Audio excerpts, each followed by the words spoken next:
Very excited for our next interview. Jade Favre is going to join me to talk a little bit about Jade Favre, horsesports.com, to talk about the Jeansonne barn, some of the great 2-year-olds they have. Yeah, it's that Favre that you're thinking. Also, Jade has been such a help to me as a handicapper and as an on-track handicapper and analyst for Louisiana, because Jade has provided me all sorts of great information about horses in the Jeansonne barn, first-time starters, 2-year-olds. And after talking back and forth with Jade a lot on Twitter, I said, hey, we just got to get you on for an interview, and I'll bring you on the show and we can talk more. So Jade, thank you so much for joining me. How you doing today? I'm good. How are you? Oh, so great. And again, you have been such a help to me because I am sitting in Long Beach while the races are going at Louisiana. So I don't get the opportunity to be on track and to interact with people and to hear buzz about certain horses. And so Right. you've shared a lot with me, and I can't thank you enough. How do you get into racing? I always like to ask people right off the bat, how did you get involved in horse racing? Um, none of my family really likes horses. I don't know how, I don't know where my love for them came. I just know that I've always loved horses. Zenyatta was actually the horse that really got me into horse racing. Again, don't know how. I just remember she was the first one that I really followed and I had to watch run. And my dad took me to see her run in the 2010 Breeders' Cup. My dad did run Mountaineer for a few years, and he ran Prescal for a few years, but the casino side. So Zenyatta got me into it, and then I started rehoming horses off the track in high school. I moved back down to Mississippi, and then I met Justin, and I've been at the track every day for 4 years now. So we'll talk a little bit about some of the 2-year-olds in the barn and all the great stuff that's been happening with Justin and the Jeansonne barn in a moment. Talk to us about Jade Favre Horse Sports. You mentioned that you got into rehoming horses, and sort of how did that happen, and tell us how it's grown and what your website is now, and what kind of work you continue to do. It's grown so much over the last 4 years. It started off as I was just taking a couple from Prescow and finding them homes. I moved back. I had a full ride scholarship to play basketball. I went to go play, and I was like, basketball, like my family, they do the whole sports stuff. I always liked horses, so I moved back down south. I went back to Southern Miss for a little while, and I started missing the horses again. So I had reached out to a couple Louisiana trainers, and I had just said, hey, my name's Jade. I rehome horses. If you ever have any that need a new job, feel free to reach out. So I had started getting a couple that way, and I met Justin through a horse called Gunther, who Justin had. He claimed him for 5 and ended up making like 80 or 90,000 with him. And I rehomed him. And then Justin started sending me a few horses, and then Justin and I started dating. And so I just started rehoming right from the track. So I went from rehoming like maybe 10 a year to now I rehome around 150 to 170. Oh, that's So so great. I'm basically an agent, but I do ship some of them to me and whatnot. But I'm basically an agent at the track. So a trainer will call me and say, "Hey Jade, I have a horse that ran last week that didn't run well. Can you find it a home?" So I go over, I take pictures, I take a video, take notes, on their personality, what they seem to be like, and I find them homes. And at this point, I have enough of a client base that it's just very easy to find a home. Where they should fit, right? It's like, Right. oh, this Yeah. horse I fits can here. look They're at one this and yeah. temperament. They might belong here with this yeah. Right. Yep. So that it's grown hugely, and I love doing it. It's stressful. It's you've got to match them with the right person. I arrange all the hauling. I've got to track down paperwork, get health certificates, track down hauling, let the person know when they're coming and let the trainer know when they're getting picked up. It's stressful, but I love doing it, and I love, seeing the horses in their new homes and doing really good. And so if people want anyone that's listening that may be thinking down the line, if they're in that situation, if they want to contact you, it's best to just head to your website, jadefarsporthorses.com. Yep, you can go to my website. My number's on there. They can call, text me. I think my email's on there too. They can email me. But yeah, they can go there. All my contact information is there. Great. And that's the first thing I wanted to talk about with you. But as you mentioned before, you started to date Jeansonne, and recently you and I started to talk because your barn has been rolling and has been really, really doing well with young horses and with 2-year-olds in particular. And now, in just talking with you and hearing how many connections that you make and how many people that you interact with all over the place, bringing horses here, picking up horses here, dropping off horses here, you get to interact with a lot of different people. You get to see a lot of different horses in a lot of different places. So you are a part of the team. It seems like it's a team effort with some of these horses that you've been able to either pick out or be a part of along the way with trainer Jeansonne, some different owners. I think Mike Powers was one of Yeah. them, and there have been a couple different. So just kind of tell us about the process and how it's gone into getting some of these really nice ones, and then we can dive into each one maybe a little specifically.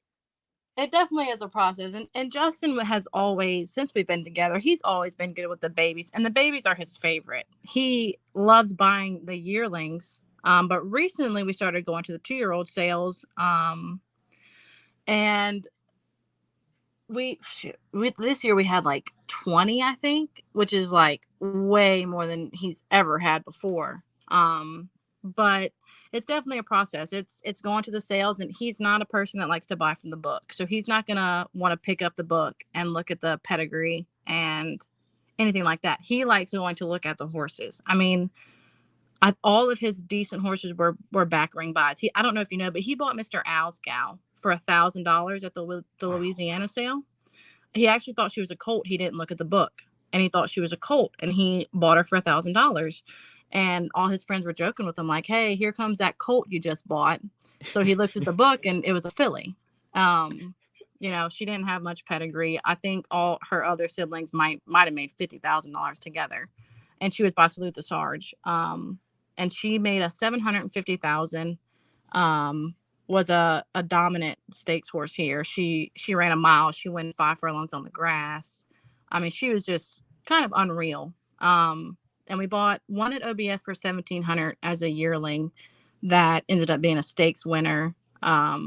So he does really well just picking the horse on the horse. He's not a big pedigree person, and I go to all the sales with him, and we look at them together and weed out the ones we don't like. And if one catches our eye in the back ring, if we can make it happen, we do. That's what happened this year with Lottie and the little Canattack Arch filly. And it's So a like everything too. It's trial and error, right? yeah, There are gonna be some times where you think, gosh, this is a good one I got, and for yeah, whatever reason, there's some physical issues all along the way, or something happens, or little injuries, and then other yeah, times there may be one or two that you didn't think that maybe surprise you, but it seems like he has a plan and an approach when he goes out there.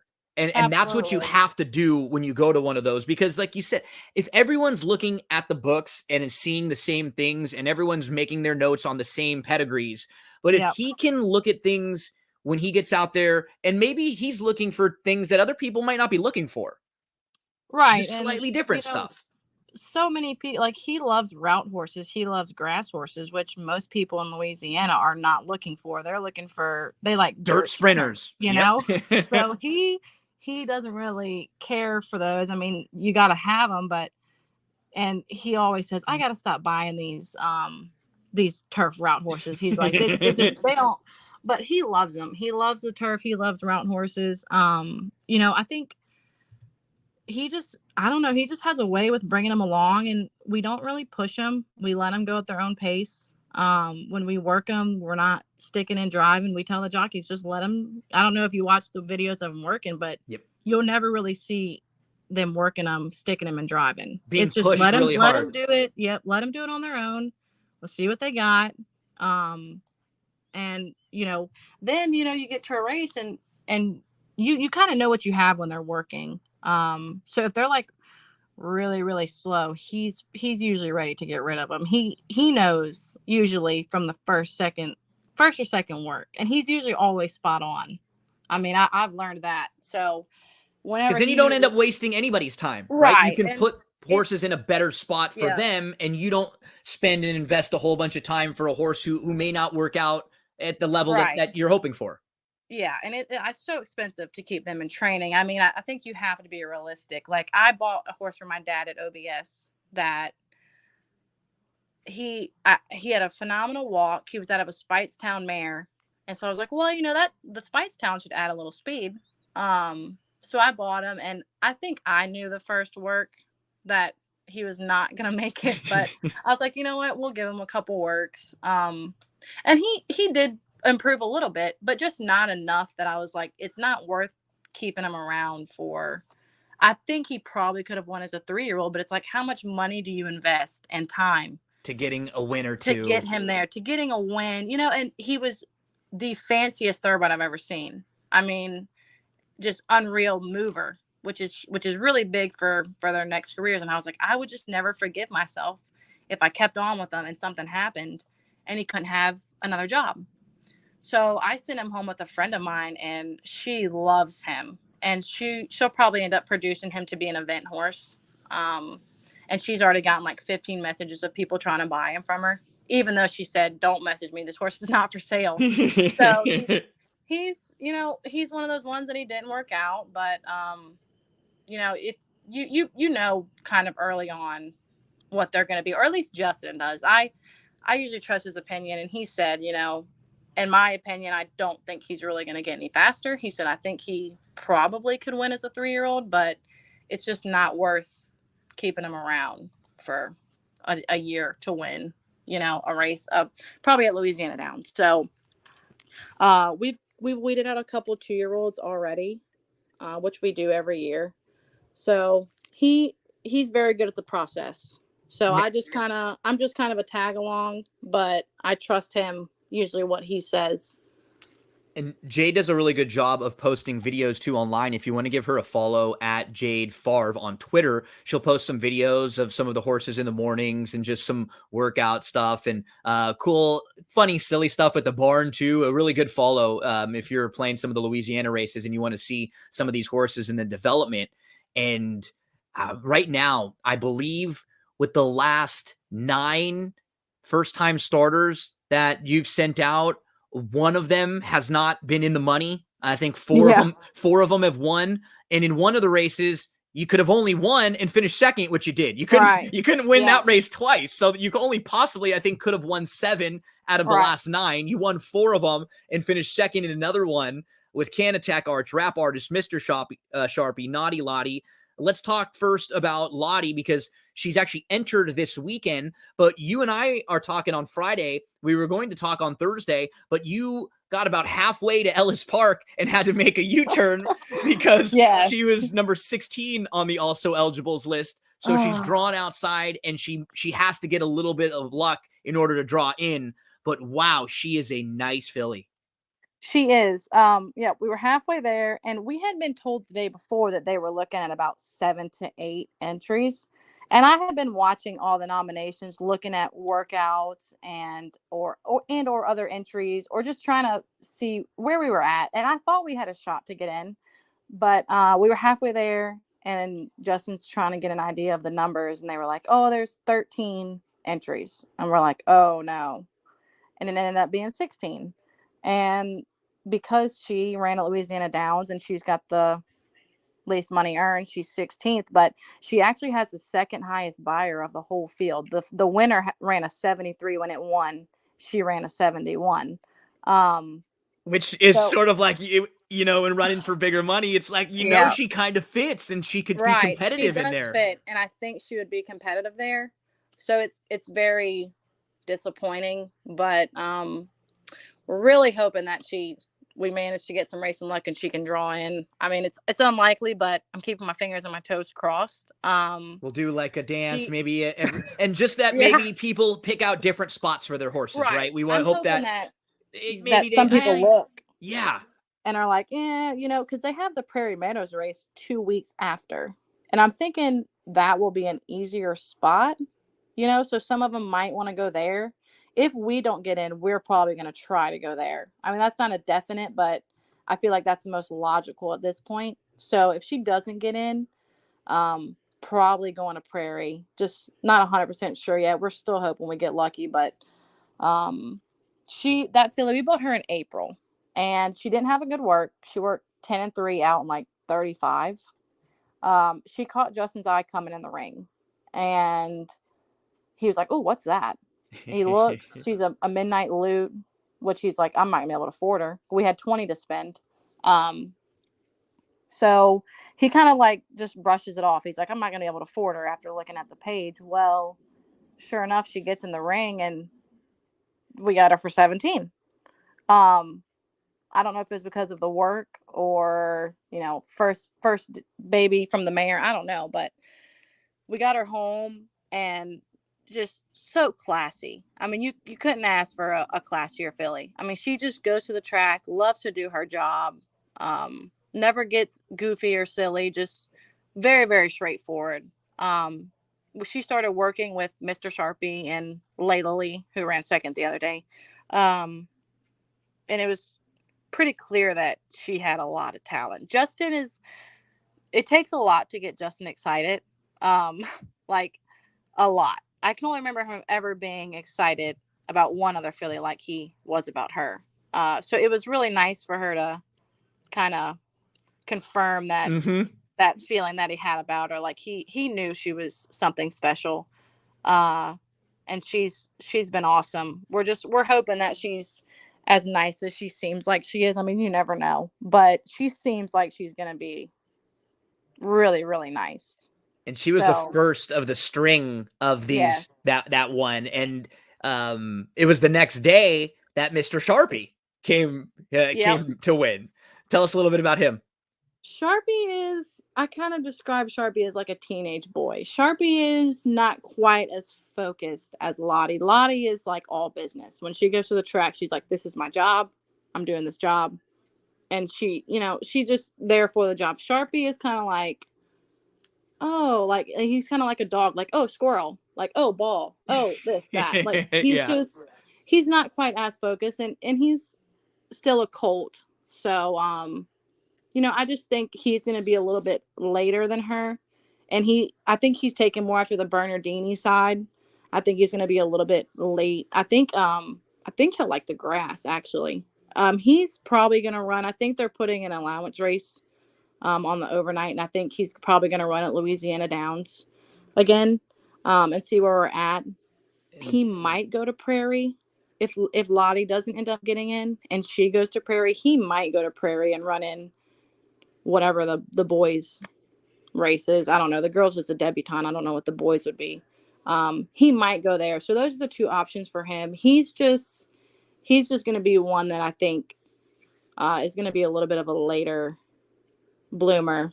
Like just which is nice that he's already got the win right now, right? right, Like getting yeah. no And you thinking could that he'll get tell better.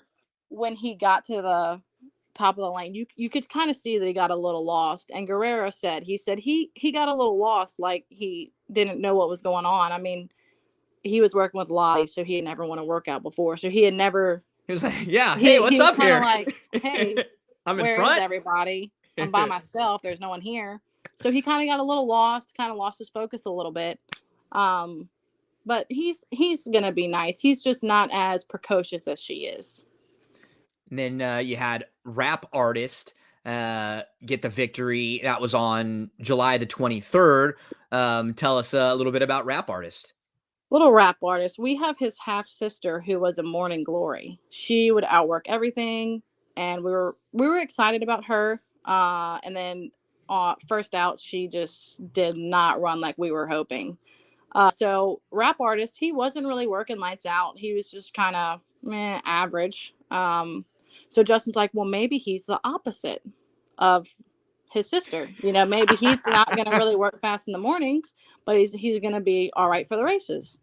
Um, and sure enough, he won. And poor little guy coming back. I don't know if you could see, he has snot pouring out of his nose.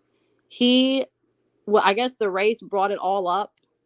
But he had, I mean, if you go back and watch the replay, when he jogs back, you can see the snot pouring out of his nose. So poor little guy was sick. And he still But did that when and he sick. still managed to win with the snot pouring out of his nose. He's actually at the farm just getting a little, uh, just A little giving him probably relaxing. 90 days, a little rest because there's really nothing for him, Yeah. after for 2-year-olds. So he went to the farm. He's getting a little rest. But yeah, he was poor little guy, had snot pouring out of his nose, still managed to win. So he's a cool little horse. I like him physically better than the filly that we have, and I'm just glad that he's not like her. I'm glad he's Now, the opposite, like Justin said. yeah, he's not the morning glory, but Yeah. he does it when the He money's does it down. when it counts. Yep. Yeah. Then you had two horses that ran on August the 7th, just last week. They finished 1-2, Can Attack Arch and Layla Ali. And you posted another video, I think, just this morning about Can Attack Arch coming back to the track for the first time since that. Tell us a little bit about those two and what you think moving forward. Can Attack Arch, we bought her at the June sale, and she just kind of caught my eye down in the little ring before they go in. And we have an owner, Rodney Vergadamo, that he keeps probably like 4 or 5 with us, but he really only likes $5,000 horses. So he's not going to go spend 20,000 at the sale or claim one for 20. He's a $5,000 man. He's very laid back. Justin has been friends with, he knew Justin's dad, so he's basically like part of the family. So Justin always just will buy him random horses and be like, hey, I bought you this horse. Rodney has no idea, doesn't look at the page, knows nothing. He just knows he got a horse. So they had this little filly, and she caught my eye. She was a little racy looking. I looked at the page, and I'm like, I don't know who this dad is. I've never heard of him in my life. He's by Arch. So we're like, well, she worked 10-1. I think she went out in 34. She had a good little work and really could have went faster, but the person who worked her, I think he realized he was on the pole, and I think he was like, oh, I got to get going. And he kind of started like tapping her with the whip, and she kind of threw her head and just kind of, the first half of the work was a little bit of a mess. And then she leveled off and she went 10-1. So I was like, well, she probably could have went faster than 10-1. Yeah. Yeah. So, she's in the ring, and Justin's up talking, like he's not even paying attention. And she goes in the ring, and she's at like 3,500 or something. And I hit Justin, and I'm like, hey, go buy this horse for Rodney. He's like, what? And I'm like, go buy this horse for Rodney. So he shoots down there, and our friend Scotty Gelner, he was there too, and she had caught both of our eyes. And so Scotty was like, if y'all don't buy her, I am. So we got her for 4,200. We get her back, and she's a classy little horse and was working pretty good. So we figured she would run well. I like her a lot. She's also another little classy filly that knows the job, likes the job. I think she'll run dirt or turf. I mean, she'll obviously like the turf, but I think she will also run well in the dirt. I don't know what he's planning next for her. She came back good first day back to the track today. I watched her go. Looked good. We had somebody call and try to buy her. I don't think Ronnie wants to sell her, so we'll see. We'll just see what's next for her. I don't think he has anything quite mapped out quite yet. Planned out for her yet. Nope. And then in the future, coming up, Saturday, we have JB Gray. Tuesday, we have Prince Cosmo. Give us a little bit of a note on those two coming up. JB Gray, he's a little LA bred. I like him. I think he's gonna like the grass. Going off the pedigree, the dad's the heck's his name? Jay Gatsby. He's a brother to Warfront. So I think he'll like the grass, but he's been working okay on the dirt. Actually, the other day we come to the barn, and he was loose. He had managed to slip out of his stall, and I'm like, oh my God, he's in, and he's losing. He knew where his barn was, so he really didn't want to go anywhere. So like he got out on the road and he kind of jogged a little bit, and then he was like, oh wait, this is my home. So he I gotta go back. and he was about to pass up the entrance to the barn, and then he was like, oh wait, this is my home. So he stops, he comes in, and he really just wanted to eat grass, so he just got out and had a little fun. But I think if he does everything right and breaks, I think he'll be, top three for sure. He seems like he's got a little talent.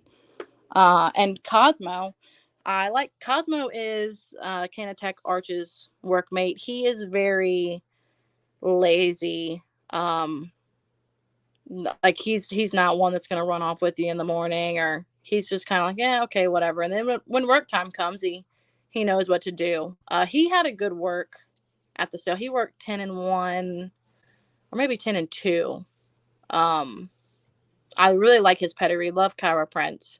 So I think he'll run on the dirt or turf. His sibling actually just ran second at Ellis a few weeks ago on the turf, going 5.5, and ran a really big equibase speed number. I think Cosmo will really like the turf too. But he's working well on the dirt. I like both of those if they break and get good trips and do everything right. I think they'll both be competitive in those fields. Okay, now I have to ask you about one of my personal favorite Louisiana Downs horses right now, and I know it seems like it's one of yours too, and just following along with some of your posts. When's Tea Time, Oh, who yeah.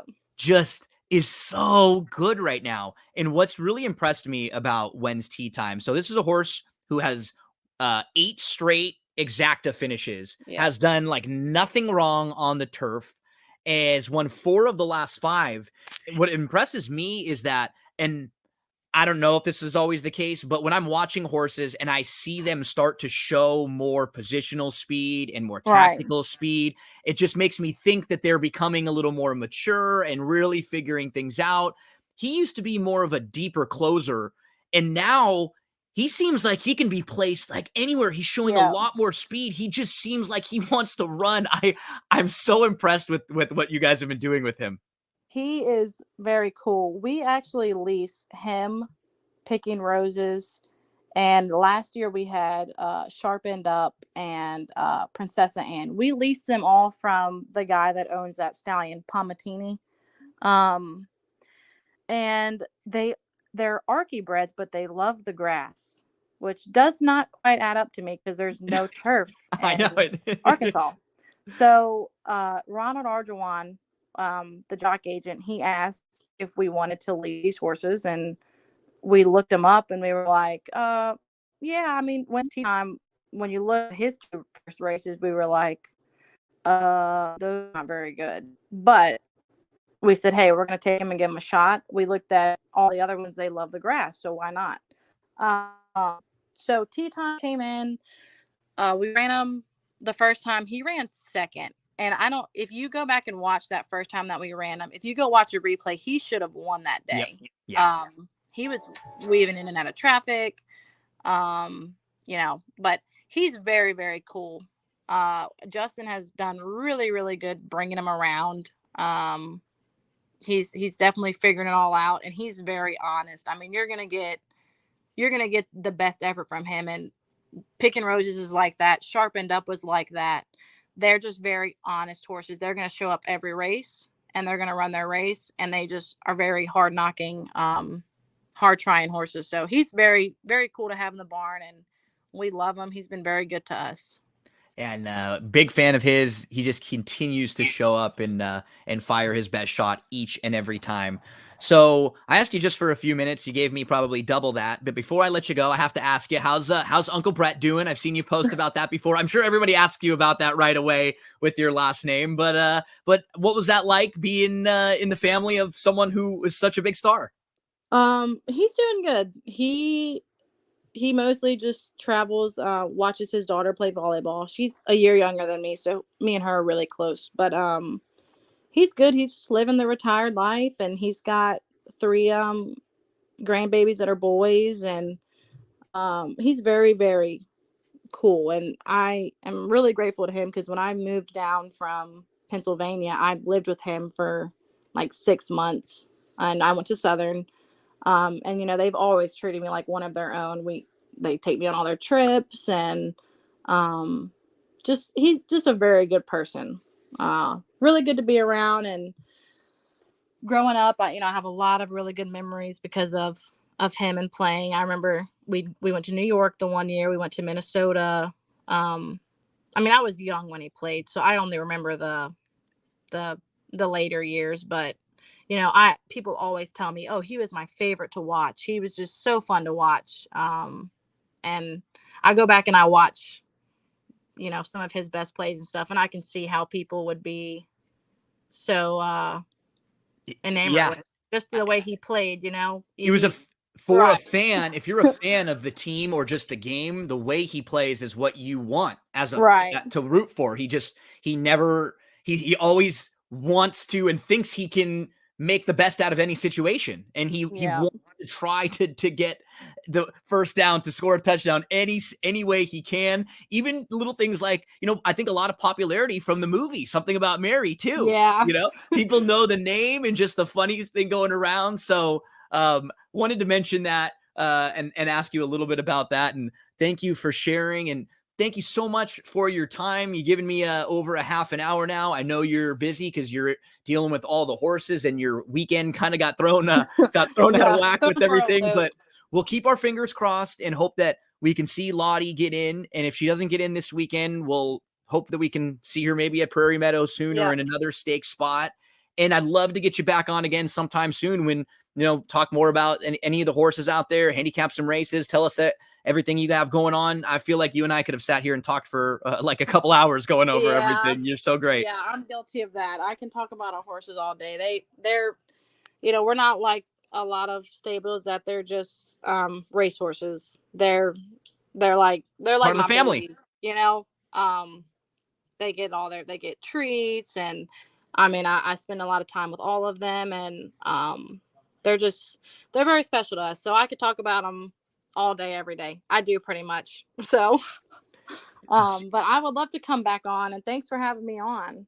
And we'll make sure to go to your website to give us a plug one more time. Let us know if anyone wants to follow you on Twitter. That is at Jade Favre. And then your website, tell us where we can follow you there and find out all the good stuff one more time. It's jadefarvesporthorses.com, and I believe you can put in your email and it will put you in a subscribe list. I I admit I'm not very good with my website. I just know how to add the horses and take them off, and that's about it. But I do know that I do get emails sometimes saying that I got a new subscriber. So I think if you can go there and type in your email, it will. I guess it Keep you would send you updated. an email if I updated my website, maybe.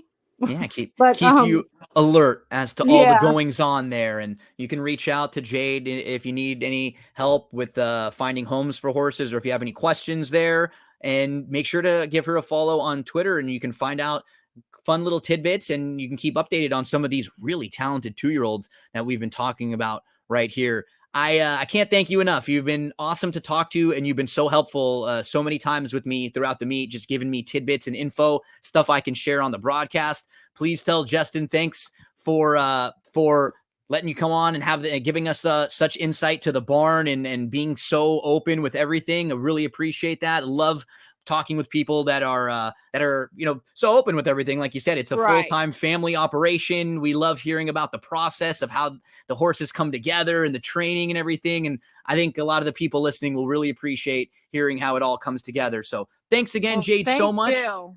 And I hope we get to chat again soon. Absolutely. I'll be out there at some point in the next couple of years because there's a Okay. lot of good stuff happening for sure. I was going to try to get out there, but we're going to postpone the Super Derby till next year. So Yeah, if not, I'll definitely be coming out there sometime soon, and I'll have to come by the barn and see some of those nice runners. Thank you absolutely. so much. And everyone, make sure to give Jade a follow and keep an eye on some of those really talented I'm doing it right now. John's been making sure that I've been getting the pronunciation correct, right? With the Jeansonne. I'm Johnson, yeah. trying to really get into it. So thanks again. This was a blast talking Thank with you. Have Jade. a great day. And everyone out there, Louisiana Downs Racing picks back up on Saturday. So come along and play along. If you ever need any help, I always have selections and analysis before and after each and every race, along with track announcer John McGarry. And we'll see some of those Jeansonne horses running coming up just this week. Thanks so much for tuning in, folks, and hope everyone has a fantastic